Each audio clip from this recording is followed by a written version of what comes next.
ہمارے چینل سے جڑنے کے لیے YouTube پر قادری چینل 11 کو سبسکرائب کریں۔ مفتی نام پارا تھے، دوسرے ایک بھی بد عقیدوں کا چوہا ان کے علاقے میں آ نہیں سکا، کبھی نہیں آ سکا۔ اور اسی لیے میں کہتا ہوں، بہت سارے لوگ یہ کہتے ہیں کہ یہاں باطل عقیدے پھیلتے چلے جا رہے ہیں۔ منافقین کو پہچاننا بہت مشکل ہوتا ہے۔ جو کھلے دشمن ہیں وہ پہچانے جاتے ہیں، لیکن چھپے دشمن کو پہچاننا بہت مشکل ہوتا ہے۔ اس کے لیے کیا کیا جائے؟ اس لیے آپ نے دیکھا ہوگا قرآن پاک میں کفار و مشرکین سے زیادہ منافقین کی مذمت میں آیتیں آئی ہیں۔ شروع میں سورہ بقرہ میں بھی منافقین کے جو حربے ہوتے ہیں، منصوبے ہوتے ہیں، ان کو اللہ تبارک و تعالیٰ نے اجاگر فرمایا ہے، کیونکہ یہ زیادہ نقصان پہنچاتے ہیں۔ اور ان نقصان دینے والے چوہوں سے بچنے کے لیے کرنا کیا چاہیے؟ آج بھی ہمارے لیے ایک چیلنج ہے۔ تمہارے عزم اور تمہارے حوصلوں کو توڑنے والا کوئی دشمن نہیں ہوتا، تمہاری جماعت میں موجود غدار لوگ ہوتے ہیں، جو تمہارے دلوں کے اندر بزدلی ڈالتے ہیں، خوف ڈالتے ہیں اور ڈراتے ہیں۔ اصل وہ کسی اور کے ایجنٹ ہوا کرتے ہیں۔ وہ اگرچہ ہماری جماعت میں داخل ہو جاتے ہیں، لیکن وہ دلال ہوا کرتے ہیں۔ ان کا مقصد کچھ اور ہوتا ہے۔ چہرے چھپا کر کئی لوگوں کے متعلق یہ بھی سنا ہے، 1-2 سال نہیں 25-26 سال تک لوگوں نے امامت بھی کی ہے، چہرے چھپا کر۔ منافقین کی ایک جماعت رہی ہے۔ ان سے بچنے کے لیے عوام کیا کرے، نوجوان کیا کرے؟ سیدھی سی مثال میں اکثر کہا کرتا ہوں، گھر میں اگر چوہے زیادہ ہو جائیں، اسپرے بھی بہت ملتے ہیں، گولیاں بھی ملتی ہیں، بہت ساری چیزیں ملتی ہیں، دوائیاں ملتی ہیں۔ چوہا مار دوائیاں تو بازار میں بکتی رہتی، لوگ لے کر کے پریشان ہو گئے، پھر بھی چوہے آ جاتے ہیں۔ اس کے لیے سمپل سی ایک چیز ہے، علاج یہ ہے، اتنی دوائیاں نہ لاؤ، ایک بلی پالا۔ علماء ذوی احترام، مشائخ سادات، حاضرین اہل سنت و جماعت، السلام علیکم ورحمۃ اللہ وبرکاتہ۔ الحمد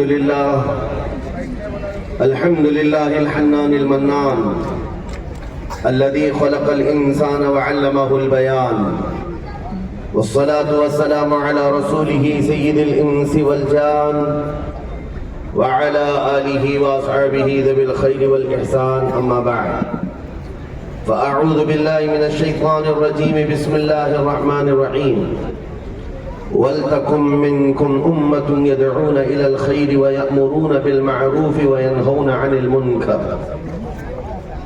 صدق اللہ مولانا العظیم۔ بارگاہ رسالت محمد صلی اللہ تعالیٰ علیہ وسلم میں ایک بار درود پاک کا ہدیہ پیش کریں۔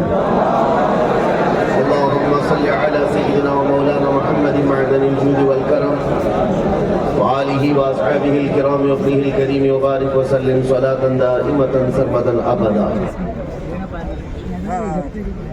اس منبر پاک پر موجود یادگار اسلاف، خلیفہ حضور تاج الشریعہ، فخر مہاراشٹرا حضرت العلام مفتی اشرف رضا صاحب قبلہ ادام اللہ اقبالہ، اور مفتی اعظم نانپارہ کے نبیرگان اور علماء ذوی الاحترام یہاں پر جلوہ بار ہیں، اور ان کی عنایتوں سے، ان کی محبتوں سے آپ کا یہ فقیر قادری تھوڑی دیر کے لیے آپ کے سامنے حاضر ہے۔ عزیزان گرامی وقار، آج جس عظیم شخصیت سے منسوب یہ جلسہ ہے، یہ بہت اچھا کام ہے کہ ہماری اس زمانے کی جو جنریشن ہے، ان کو ہمارے پہلے والے بزرگوں سے واقفیت کم ہونے لگی ہے۔ یہ موجود جو چیزیں ہیں بس اس کو جانتے ہیں اور اسلاف کی تاریخ کو بھولتے چلے جا رہے ہیں۔ ممبئی کی سرزمین پر رہنے والے ہر نوجوان کو یہ بات یاد ہونی چاہیے، دین اسلام کی تبلیغ میں جو ہمارے اسلاف کا کردار ہے انہیں فراموش نہیں کیا جانا چاہیے۔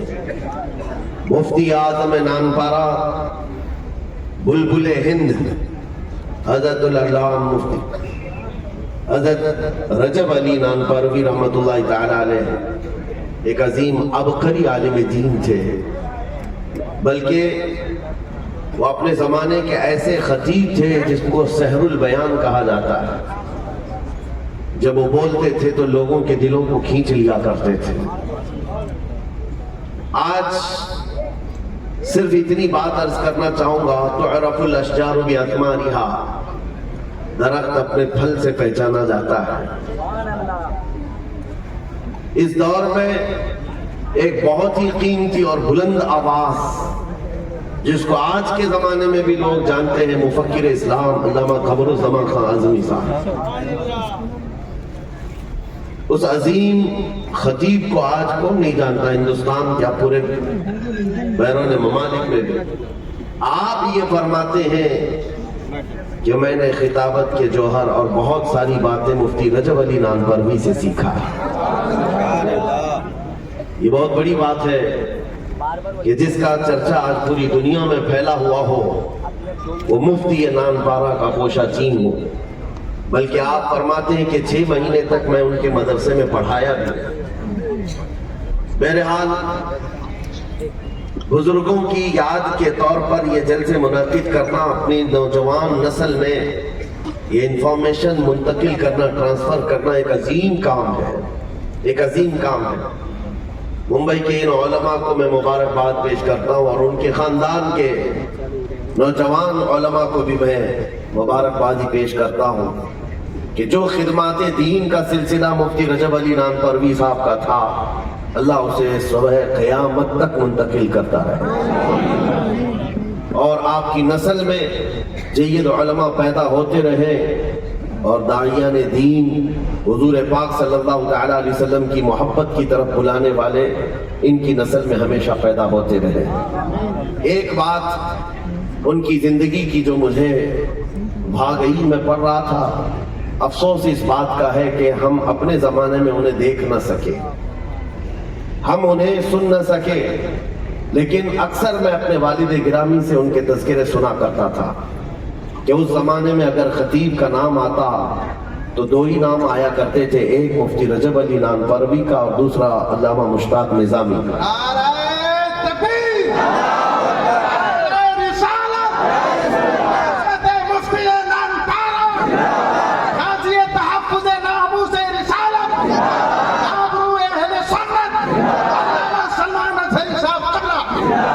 مفتی نانپارہ وہ پیشاور مقرر نہیں تھے، یعنی پیسے لے کر کے جس کے من میں جو آئے وہ بول دے، یا کسی خاص کمیٹی کے مقرر بھی نہیں تھے، وہ بے باک خطیب تھے اور ہمارے لیے سب سے بہترین آئیڈیل ہے، جن کے دل میں دنیا کے لومت لائم کا کوئی بھی خوف نہ ہو اور وہ اس طرح بے باکانہ طور پر اپنی باتیں رکھتے تھے، نہ ہی انہیں حکومت وقت کے معاملات سے کوئی خوف لگتا، بلکہ حقیقت تو یہ ہے میرے عزیزوں، تاریخ میں آج بھی یہ لکھا گیا ہے، جب تک مفتی نانپارہ تھے دوسرے تو دوسرے ایک بھی بد عقیدوں کا چوہا ان کے علاقے میں آ نہیں سکا، کبھی نہیں آ سکا۔ اور اسی لیے میں کہتا ہوں، بہت سارے لوگ یہ کہتے ہیں کہ یہاں باطل عقیدے پھیلتے چلے جا رہے ہیں۔ منافقین کو پہچاننا بہت مشکل ہوتا ہے، جو کھلے دشمن ہیں وہ پہچانے جاتے ہیں، لیکن چھپے دشمن کو پہچاننا بہت مشکل ہوتا ہے۔ اس کے لیے کیا کیا جائے؟ اس لیے آپ نے دیکھا ہوگا قرآن پاک میں کفار و مشرکین سے زیادہ منافقین کی مذمت میں آیتیں آئی ہیں۔ شروع میں سورہ بقرہ میں بھی منافقین کے جو حربے ہوتے ہیں، منصوبے ہوتے ہیں، ان کو اللہ تبارک و تعالیٰ نے اجاگر فرمایا ہے، کیونکہ یہ زیادہ نقصان پہنچاتے ہیں، اور ان نقصان دینے والے چوہوں سے بچنے کے لیے کرنا کیا چاہیے؟ آج بھی ہمارے لیے ایک چیلنج ہے، تمہارے عزم اور تمہارے حوصلوں کو توڑنے والا کوئی دشمن نہیں ہوتا، تمہاری جماعت میں موجود غدار لوگ ہوتے ہیں جو تمہارے دلوں کے اندر بزدلی ڈالتے ہیں، خوف ڈالتے ہیں اور ڈراتے ہیں۔ اصل وہ کسی اور کے ایجنٹ ہوا کرتے ہیں، وہ اگرچہ ہماری جماعت میں داخل ہو جاتے ہیں لیکن وہ دلال ہوا کرتے ہیں، ان کا مقصد کچھ اور ہوتا ہے۔ چہرے چھپا کر کئی لوگوں کے متعلق یہ بھی سنا ہے 1-2 سال نہیں 25-26 سال تک لوگوں نے امامت بھی کی ہے، چہرے چھپا کر۔ منافقین کی ایک جماعت رہی ہے، ان سے بچنے کے لیے عوام کیا کرے، نوجوان کیا کرے؟ سیدھی سی مثال میں اکثر کہا کرتا ہوں، گھر میں اگر چوہے زیادہ ہو جائیں، اسپرے بھی بہت ملتے ہیں، گولیاں بھی ملتی ہیں، بہت ساری چیزیں ملتی ہیں، دوائیاں ملتی ہیں، چوہا مار دوائیاں تو بازار میں بکتی ہی رہتی، لوگ لے کر کے پریشان ہو گئے، پھر بھی چوہے آ جاتے ہیں۔ اس کے لیے سمپل سی ایک چیز ہے، علاج یہ ہے اتنی دوائیاں نہ لاؤ، ایک بلی پالو، ایک بلی پالو۔ زیادہ دوائیاں اور زیادہ اسپرے مارنے سے زہر ہو سکتا ہے، ایک بلی پال لو، ہوگا کیا؟ بس اس کی آواز سے چوہے آنے سے گھبراتے رہتے، ڈرتے ہیں، خوف کھاتے ہیں۔ یہ تو میرے عزیزوں آپ کے ذہن کو قریب کرنے کے لیے میں نے کہا ہے، جب تمہاری جماعت میں غداروں کے داخل ہونے کا اندیشہ لگتا ہے، علماء اہل سنت کو تم اپنے قریب بلایا کرو، اکابرین اہل سنت کو قریب رکھا کرو، بس ان کے آنے جانے سے کئی غدار منافق خود ہی بھاگ جایا کرتے ہیں۔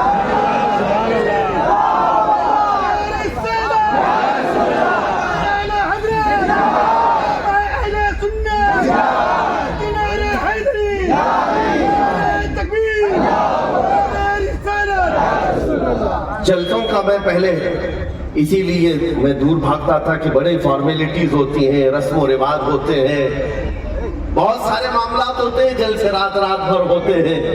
ایک بزرگ نے مجھے فرمایا کہ بیٹا اس کو جاری رکھو، یادگار اسلاف ہے، ہمارے اسلاف کی یادگار ہے، صرف یہ فارمیلٹی نہیں ہے۔ جس علاقے میں جلسہ ہوتا ہے، علماء آتے ہیں جاتے ہیں، بیانات کرتے ہیں، اس سے اثر یہی ہوتا ہے کہ کئی چوہے بل میں ویسے ہی داخل ہو جاتے ہیں، اثر ہوتا ہے۔ مفتی نان پارا رحمت اللہ تعالیٰ علیہ کا چلنا پھرنا کئی لوگوں کے لیے مشکل اس لیے تھا کہ ان کی بے باکی سے اہل سنت و جماعت میں ایک عزم اور استقامت باقی تھی، لوگوں میں حوصلہ موجود تھا۔ آج کے علماء کے لیے وہ سب سے بہترین آئیڈیل ہے، علماء کو جو خطیب ہے ان کے لیے خاص طور پر، کہ اس کے لیے بڑے چیلنجز ہوتے ہیں، بڑے چیلنجز ہیں۔ جب ایک بولنے والا مقرر ہو، خطیب ہو، تو اس کے ارد گرد بہت سارے لوگ گھیرے ڈالتے ہیں، کبھی پیسوں کے طور پر، کبھی کمیٹیوں کے، کبھی حکومت کے، لیکن جو رسول پاک کا سپاہی ہے اسے ہمیشہ حضور کی امت کا خیال رکھنا چاہیے، امت کا خیال رکھے، کہیں اس کے لباس میں کوئی ایسا دھبا نہ آئے، کیونکہ ہم نے دیکھا ہے جن لوگوں کی زبان میں بہت زیادہ اثر تھا، لوگ ان کو سنتے تھے، تو سب سے پہلے حکومت ان کو آفر کرتی ہے آ جاؤ پارلیمنٹ میں بیٹھ جاؤ، کرسی ہم آپ کو دے دیں گے، اور اس کے بعد ہوتا یہ ہے کہ کسی کرسی کو حاصل کرنے کے بعد وہ بندہ حق بولنا ہی چھوڑ دیتا ہے۔ ہوتا ہے اسی لیے کہ اعلیٰ کمان ناراض نہ ہو جائے، پارٹی کے لوگ ناراض نہ ہو جائیں، وہ اپنی پارٹی کو راضی رکھنے کے لیے پھر پتہ نہیں اس کی زبان کہاں سے کہاں چلنے لگتی ہے، اور نہ ہی اس کی بات میں وہ اثر رہ جاتا ہے، اور لوگوں میں اس کا وہ جو اثر تھا وہ بھی ختم کر دیا جاتا ہے۔ لیکن ایک بات میں آپ کو بتاؤں، اپنے دور کے عظیم خطیبوں میں حضور سید العلماء مارحنوی رحمت اللہ تعالیٰ علیہ بھی تھے۔ ممبئی کی سرزمین پر یہ 10 روزہ مجالس محرم ہر گلی میں منعقد ہوتے ہیں، یہ سید العلماء کی دین ہے۔ انہوں نے ہر محلے میں محرم کے مجالس کو قائم کیا، سنی علماء کو بلاتے رہے۔ آپ کے دور میں بھی لوگوں کا ہجوم آپ کو سننے کے لیے آتا تھا، لیکن ایک بات میں بتاؤں، جب خطیب ہوتا ہے تو چیلنج ہوتا ہے، جب بولنے والا ہوتا ہے لالچ تو آتی ہے۔ اب ان کے دور کی وہ ڈکٹیٹر جو پرائم منسٹر ہوا کرتی تھی، اندرا گاندھی کا دور تھا، اور وہاں سے آفر آئی تھی سید العلماء کو کہ آپ کو بھی راجیہ سبھا کی کرسی دے دی جائے گی، راجیہ سبھا کی کرسی مل جائے گی۔ تب مارہرا کے سید میاں جو سچا عاشق رسول ہے، جو سچا نائب رسول ہے، کیا جواب دیتا ہے؟ کہتا ہے تم اپنی کرسی اپنے پاس رکھو، اللہ نے ہمیں آیت الکرسی عطا کی ہے، پھر کسی کرسی کی ضرورت نہیں۔ کرسی کے بڑے لفڑے ہیں، جو چپک گیا وہ اترتا نہیں، اور اس کے ہوس میں پتہ نہیں کتنے تو اپنا دین بیچ جاتے ہیں، اپنا ضمیر کھو بیٹھتے ہیں۔ میرے عزیز، اللہ ہمیں اس کی کبھی لالچ نہ لائے، کبھی اس کی ہوس نہ لائے. مفتی نان پارا کے متعلق ہمارے استاد گرامی مفتی بدر عالم صاحب قبلہ فرماتے ہیں پہلی ملاقات کی کہ وہ طوطی ہند بلبل ہند جس کی تقریر کے لیے آج ہم دیکھتے ہیں ایک خطیب ہے تو لوگوں کا ہجوم کیسا ہوتا ہے. ان کے دور میں وہ ایسا خطیب جس پر اعلیٰ حضرت کا شہزادہ مفتی اعظم ہند اعتماد کرتا ہو. سرکار مفتی اعظم ہند جن پر اعتماد کرتے میاں یہ عام بات نہیں ہے, عام بات نہیں ہے. مفتی اعظم ہند کی بات تو بہت دور, حضور تاج الشریعہ کے پاس سامنے کوئی تقریر کر کے چلا جائے اور بچ کے چلا جائے. میں نے بہت سارے جلسے دیکھے, حضرت کی محفل میں بیٹھا رہا اور حضور تاج الشریعہ رحمۃ اللہ تعالیٰ نے ایسا نہیں ہے کہ مریدوں کے بھیڑ میں وہ اپنے آپ میں کھو گئے ہوں, نہیں, جو بیان کر رہا ہے کان لگا کر سنتے رہے. اور جب حضرت کا وقت آیا تو جتنی تقریریں ہوئی اس میں جو جملے آئے سب کو بیان کر دیا کہ اس میں یہ جملہ تھا, اس میں یہ جملہ تھا, اس میں یہ جملہ تھا, میں اس سے بری ہوں. یہ اصلاح کا طریقہ تھا. یہ تو تاج الشریعہ رحمۃ اللہ علیہ کا حال تھا. مفتی اعظم کا حال تو بہت الگ ہے. بلکہ بریلی شریف میں تو یہ کہا جاتا ہے کہ تراویح میں بھی لوگ 20 رکعت تراویح جو ہے کبھی کبھار 30 ہو جاتی تھی کہ حافظ قرآن پڑھتا اور کہیں ادھر ادھر مسٹیک ہو جاتی, کچھ بھی ہو جاتی, پھر دہرائی جاتی تھی نماز. اس طرح سے سرکار مفتی اعظم ہند رحمۃ اللہ تعالیٰ علیہ کے سامنے کوئی تقریر کرے اور بیان کرے اور پھر وہ بھی نپے تلے انداز میں شریعت کی تمام سچائیوں کو سامنے رکھ کر کے, یہ آسان کام نہیں تھا. اس زمانے میں جو مقرر سب سے زیادہ مفتی اعظم ہند کے ساتھ چلتا تھا اس کا نام مفتی نان پارا.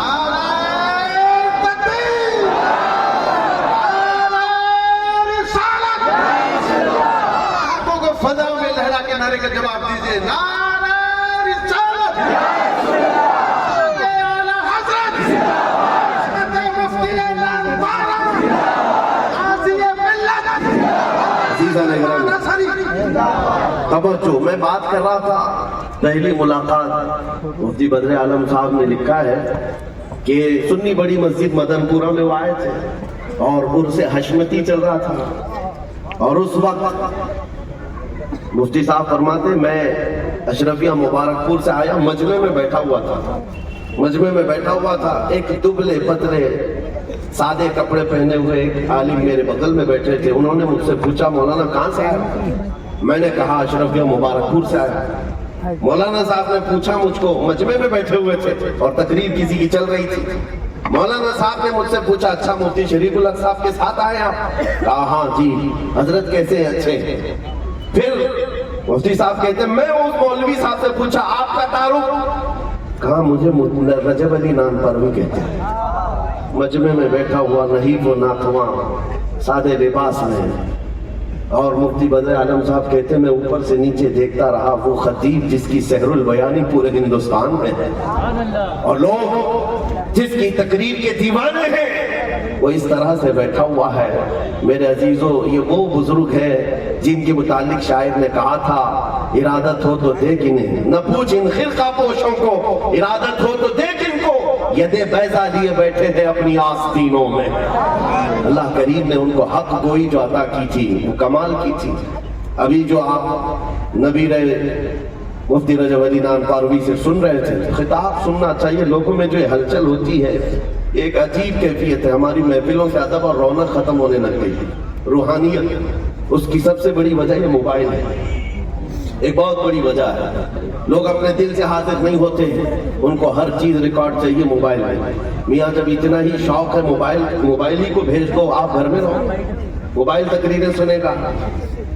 آپ یہاں پر موجود ہیں, علماء کو دیکھ رہے ہیں اور سن رہے ہیں. آپ کے اندر روح ہے, موبائل کے اندر نہیں ہے. تو روح کی تازگی کے لیے آپ کو حاضر دماغ ہونا چاہیے. وہ جو اتنی بہترین باتیں آپ کے سامنے بتا رہے تھے, ان کی تقریر کا ایک جملہ یہ تھا کہ مفتی نان پارا امانتوں کے ایسے سچے امین تھے کہ چند سکے بھی وہ مدرسے کے اپنے ذاتی پیسوں میں ملانا نہیں چاہتے, کبھی نہیں. اور اگر چند سکے مل گئے تو پھر آپ یہ فرماتے ہیں قیامت کے دن میں رب تعالیٰ کی بارگاہ میں کیا جواب دوں گا.